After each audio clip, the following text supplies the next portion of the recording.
सफल हों हमारी रातें। सफल हों हमारी रातें। एक पुरानी घटना है।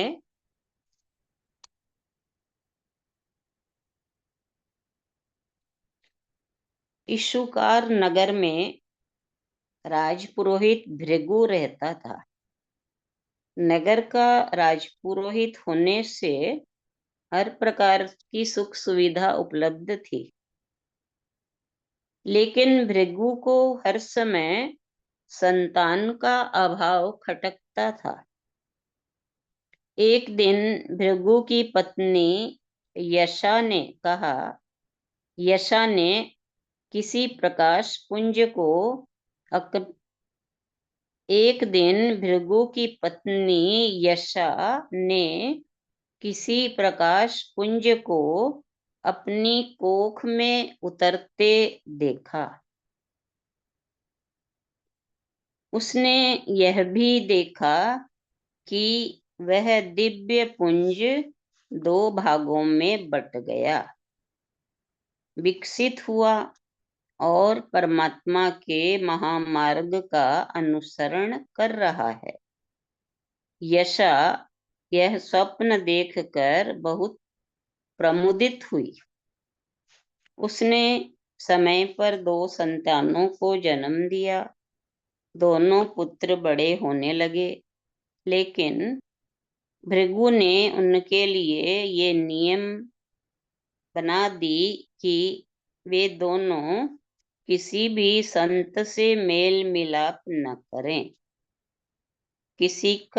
किसी संत का चेहरा भी न देखें। दोनों बच्चों के मन में संतों के प्रति, ऋषियों के प्रति नफरत और घृणा की आग भर दी। लेकिन दोनों बालक नगर के बाहर क्रीड़ा कर रहे थे।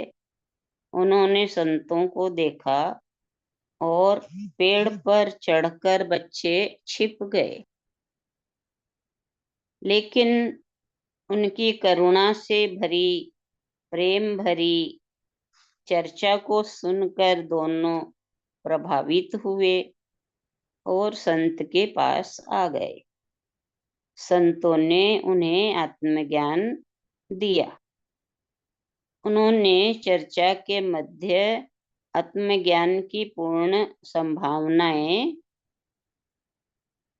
संसार के दलदल की संभावनाओं का परिचय कराया। दोनों बालक घर पहुंचे और अपने माता पिता से कहा कि हम परमात्मा के महामार्ग का अनुसरण करना चाहते हैं, आप हमें अनुमति दें। सन्यास की बात सुनते ही माता पिता दंग रह गए। राजपुरोहित बोले, भृगु, जानते हो तुम क्या कह रहे हो? बहुतेरा समझाया गया, नाना विधि रोका गया, पर माने नहीं। पिता ने कहा, अगर तुम सन्यासी हो गए तो तुम्हें जन्म देने का औचित्य ही क्या? हमने तुम्हें जन्म ही क्यों दिया? तुम सन्यासी हो गए तो हमारा पिंडदान कौन करेगा? तर्पण कौन करेगा? तुम लोगों के बिना हमारी आत्माओं की सदगति कैसे होगी? तुम्हारे बिना हमारा वंश कैसे चलेगा? लेकिन पुत्रों की आत्मज्ञान से भरी बातों के सामने माता पिता के तर्क पराजित हो गए। वे अपने मार्ग पर बढ़ने के लिए अडिग थे। राजपुरोहित भृगु और उनकी पत्नी ने पाया कि जब हमारे दोनों बाल सुकुमार अगर जीवन के महाकल्याण के लिए आगे बढ़ना चाहते हैं तो वे घर में रहकर क्या करेंगे?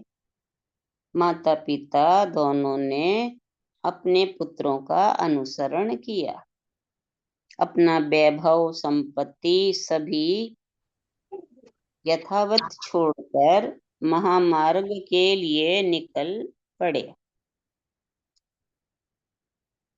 ये खबर सम्राट के पास पहुंची तो ये खबर सम्राट के पास पहुंची तो जिसका कोई मालिक नहीं, राजा ही उसका मालिक, इस युक्ति के अनुसार भृगु की सारी जमीन जायदाद राजकोष में डालने के लिए जब्त कर ली गई।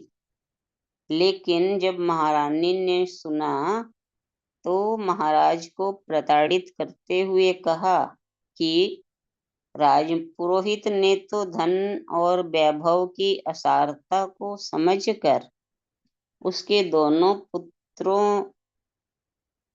दोनों पुत्रों ने जीवन के सत्य को समझकर महामार्ग का अनुसरण किया और आपने उन्हीं के धन जमीन जायदाद को अपने राज भंडार में डाला। किसी ने उसे असार समझा और आपने उसी असार तत्व को ग्रहण किया। आपकी आत्मा को धिक्कार है, धिक्कार है आपकी दृष्टि को, धिक्कार है आपकी मानसिकता को।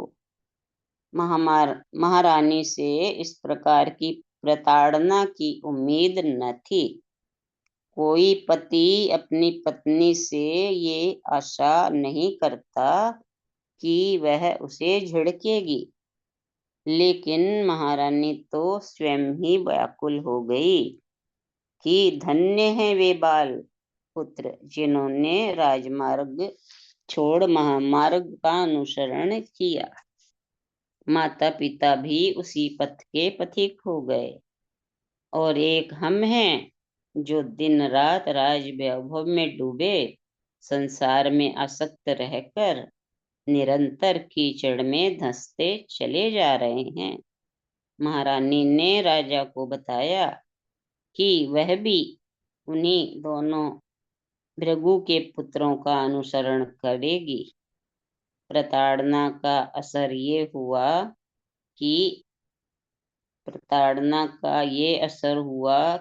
असार को असार समझा, सार का बोध हुआ और स्वयं सम्राट भी महारानी के साथ हो लिए। इस तरह एक राज्य से एक समूह जागृत हुआ। वह व्यक्ति, वो समाज, वो संघ निर्मित हुआ जिसकी चर्चा उत्तराध्ययन सूत्र में की गई है। दोनों पुत्रों ने अपने पिता को जो संदेश दिए, जो सूत्र कहे, उनमें प्रवेश करने से पूर्व हम कहानी के कुछ बिंदुओं को ले लें। इतना ही ले लेते हैं।